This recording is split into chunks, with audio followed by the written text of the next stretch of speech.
A few years ago, I had a booth at a religious convention in Lexington, Kentucky. And I'm sitting there at my booth and meeting people, having my books out there and the steaks, and my phone rang. And I picked up my phone, and it was somebody from Connecticut. I don't know how they got my number. I've never been to Connecticut. And this guy goes, "Hey, I want to ask you about your steaks. Your steaks already have the verses built onto them." And I said, "Yes, are you using steaks with Bible verses?" And he said, "Oh yeah." He said, "We have preachers giving whole seminars on you need to stake your property, stake out your business, stake out your farm, stake out your home." The word for stake in the Greek is the same word as cross. In fact, in the Jewish version of the Bible, the CJB, Complete Jewish Version, it says they nailed Jesus to his execution stake. So a stake is already a symbol of the cross of Jesus. When you add verses to it, it's even a stronger symbol. I said, "Really? I didn't know that." So I answered his question, and he ordered some steaks. And then a guy walked up to my booth, and he said, "Oh, your steaks already have verses on them?" And I said, "Yes. Are you using steaks with Bible verses on them?" He said, "Oh yeah." He said, I run an 8,000 acre farm in Illinois.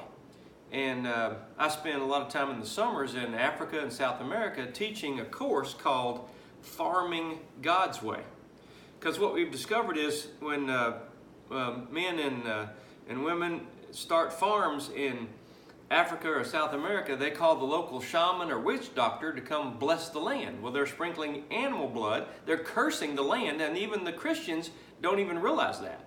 So we start out by telling them we need to remove the curses from this land, stake out the land, claim it for God, set it apart as holy and dedicated to God, be in covenant with God. And after you stake out the property, get on your knees on the property and hold some of that dirt up to God and say, "God, please remove all the curses on this land that have been here from years past. And any evil that's attached to this property, I reject that in Jesus' name and ask that curses be renounced. And on top of that, Lord, I promise to give you a tithe, 1/10 of all the crops that I make off this, all the money I make off the crops from now on." He said the farms just turn a rich brown and the crop yield goes way up. I'm not the only one to come up with this.